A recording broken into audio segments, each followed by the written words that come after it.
네, 전문가 한 분을 이 자리에 모셨습니다. 백승주 열린사이버대 소방방지학과 교수 나와 있습니다. 자, 이번 산불, 이전의 산불과 비교하면 좀 특이한 점이 많은 것 같습니다. 동시다발적인 면도 있고 동해안 지역이 시작되지 않았고 또 영남 내륙이고 어떤 특징들이 있나요? 네, 봄철 대형 산불이라는 일관성도 있지만 네. 말씀하신 지역적인 그러니까 조건은 사실은 같습니다. 기후적인 조건은 계속 건조한 날씨가 지속이 됐고 네. 그리고 실효 습도 계속 마른 장작이 되고 숲풀은 솜처럼 말라갔습니다. 네. 그 상태에서 이제 강원 지역은 상대적인 다행으로 눈이 좀 쌓여가지고 그 습도가 좀 높은 습도가 유지가 됐는데요. 그런데 거기다가 이 대형 산불이 영남 지역에서 거점화, 3개가 대형 3단계 산불이 거점화가 돼가면서 대응을 하기가 매우 어려운 그런 상황까지 겹쳐졌습니다. 네. 그러면 사실 이렇게 동시다발적으로 산불이 퍼지면 당국도 참 곤란할 것 같은 게 인력과 장비는 뭐 한계가 있는데 말이죠. 계속 이제 산불이 확산하고 있으니까 고민이 많을 것 같습니다. 이럴 때는 어떻게 대응을 해야 됩니까? 그렇습니다. 그래서 고육지책으로 현명한 판단을 하신 건데요. 대응 3단계라고 함이 사실은 산림청, 소방청 관련 지자체에서 100%의 모든 소방 대응력을 투입하는 건데 네. 그 대응 3단계가 경상남북도 3군데에 생겼습니다. 울산도 사실은 경상남도에 지리적으로 있는 거니까. 네. 그럼 이게 삼각형으로 한 변의 길이가 150km 정도가 되는 정삼각형으로 분산이 되다 보니까 네. 물리적으로 300%를 동시에 투입할 수가 없는 거잖아요. 예. 그렇게 되니까 이렇게 산불이 지금 확산되는 상태에서는 네. 주불의 진화도 매우 중요하겠지만 확산도 중요하지만 지금 현재 문화재, 인가 그래서 이런 시설 위주, 이런 국가적인 전력 손실, 그다음에 인명 안전을 최우선으로 하는 진압 작전에 집중할 수밖에 없는데요. 네. 그럼과 또 동시에 더불어서 또 주간에는 기계화 장비, 헬기와 지상 공중 자원을 총동원해서 예. 대응을 하고 있습니다. 네. 역시 헬기로 불을 끄는 게 가장 효과적인 거죠? 그렇습니다. 근데 이게 계속 계속 이렇게 시간이 길어지면서 네. 역시 역시 헬기를 운전하는 조종사분들 장비 또 진압 작전 자체도 네. 위험성이 높아지고 있습니다. 네. 지금 오늘 같은 경우도 사실은 중앙대책본부에서 그 헬기와 인력 투입에 대한 수치가 일출부터 바로 다 투입하지 못해가지고 네. 계획보다는 좀 모자르긴 했는데요. 그럼에도 지금 현재 경상남북도에서 공식적으로 보유하고 있는 헬기 대수가 30여 대 이렇게 취합했을 때 네. 그렇게 됨에도 77대 그러니까 인근 지자체 광역에서의 적극적인 지원을 통해서 네. 매우 하고 있는데 다시 말씀드리지만 거점이 넓어지는 바람에 이렇게 네. 충분히 대응을 못하고 있는 실정입니다. 네. 영남 지역 중에서도 내륙에 집중된 이유는 뭐라고 보십니까? 내륙이 아무래도 산간 지역이 높고 그리고 네. 지금 현재 바람이 불어오는 방향이 예. 편서풍 서쪽에서 동쪽으로 마른 바람이 불어오게 되고요. 그리고 고기압과 저기압에 만나는 부분에서 풍속이 매우 빨라져가지고 예. 화재 원인이 집중이 됐습니다. 거기다가 예. 또 한식을 앞두고 성묘객도 있었고요. 네. 그리고 산에서 그리고 또 인근에서의 사실 최근 10년간의 산불 통계를 보면 전체 화재 원인이 인적 원인이 65% 이상입니다. 네. 나머지 원인도 밝혀지지 않아서 그렇지 더 네. 높다고 봐야 되겠죠. 그렇기 때문에 내륙에서 아무래도 우리 시민분들의 실화 이런 원인 때문에 또 가중이 그렇게 된 측면이 있다고 봐야겠습니다. 네. 편서풍 그리고 실화의 영향으로 보인다 이런 말씀이시고요.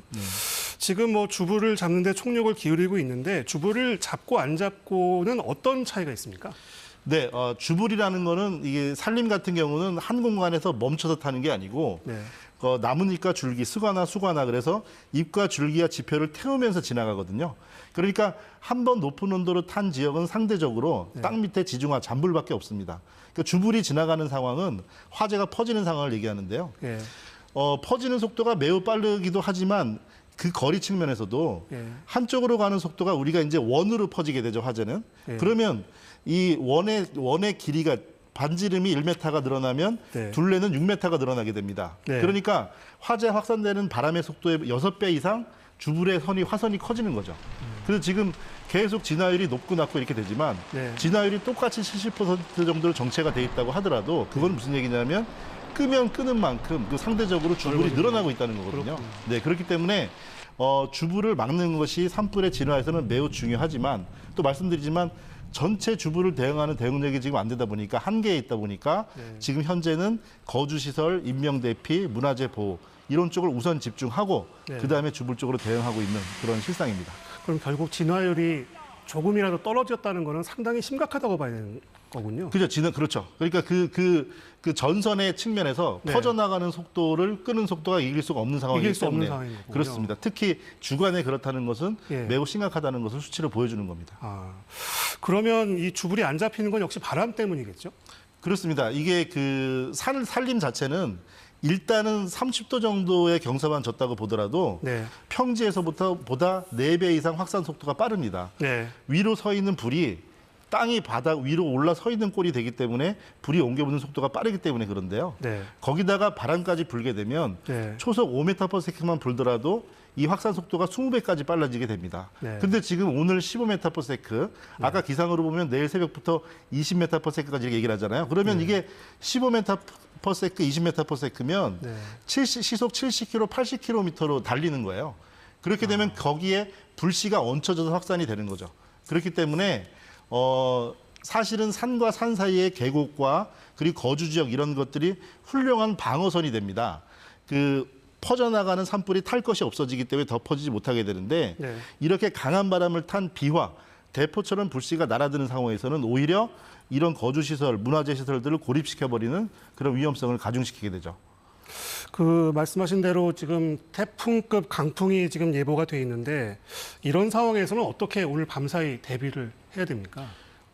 당장 오늘 이제 야간에서의 헬기 진화는 불가능한 것이고요. 불가능한 것이고요. 그래서 그래도 공중진화 측면에서는 드론 영상 촬영 이런 것들을 통해서 그 화선을 파악하고 또 새벽에 진압 대책을 세우는데 방향을 잡고요. 그리고 이제 그 밤 같은 경우는 인력이 거주시설 중심으로 해서 소방대, 지상 장비를 통해 가지고 거주시설을 보호하고 그리고 뒷불, 잔불에 대한 피해를 또 막는 그런 대책도 하고 있습니다. 네. 그러면 지금 아까 말씀하셨듯이 그 산불이 난 지역을 보면은 이렇게 정삼각형 형태를 이루고 있다고 말씀하셨는데 네. 이 각각의 지점이 서로 영향을 미쳤다고 봐야 됩니까? 아니면 자체적으로 산불이 발생했다고 봐야 됩니까? 그 불티가 날라서 직접적으로 했다고 보기는 어려울 것 같고요. 네. 실제 이제 비와 같은 경우는 해외 사례에서는 30km 이상 확산됐다는 보고도 있지만 네. 이제 국내에서는 이제 보면 동해안 사례나 이런 거 보더라도 2km 정도, 수킬로 정도는 충분히 날아갈 수 있는데요. 2km. 네네, 예. 그런 정도는 충분히 이제 확산이 되는데 예. 이제 방향의 바람도 그렇고요. 그래서 네. 따로 다른 원인으로 토요일 같은 경우는 31군데 이렇게 발생을 했으니까요. 그래서 퍼졌다기보다 동시다발적으로 좀 인적 실수, 실화에 대한 부분이 좀 가장 큰 원인이다 이렇게 생각하고 있습니다. 그렇군요. 그러면 지금 같은 상황이면 완전 진화하기까지는 뭐 단정할 수는 없겠지만 네. 얼마나 걸릴까요? 우리 그 산림청과 지자체 소방대분들의 희생적인 노력이 있다는 전제 하에 생각을 해보면 목요일인데 내일 자정부터 그 목요일 일찍부터 비 예보가 있습니다. 네. 그래서 지금 일기적으로는 화재가 지금 경상도를 넘어서 강원도 남부 태백 지역까지 영덕 지역까지 퍼지고 있는데요. 네. 그 해당 지역이 지금 건조주의보와 강풍주의보가 동시에 겹쳐 있습니다. 네. 그러니까 화재가 퍼지기는 매우 위험한 상황이라서 네. 목요일 비 예보와 더불어서 그와 상응하는 병행하는 진압 작전을 통해서 네. 목요일부터는 좀 수그러지기를 바라고 네. 그렇게 예측해 볼 수 있을 것 같습니다. 그럼 비가 뭐 그렇게 많이 온다는 예보는 아니던데요. 얼마나 오면 좀 도움이 될까요?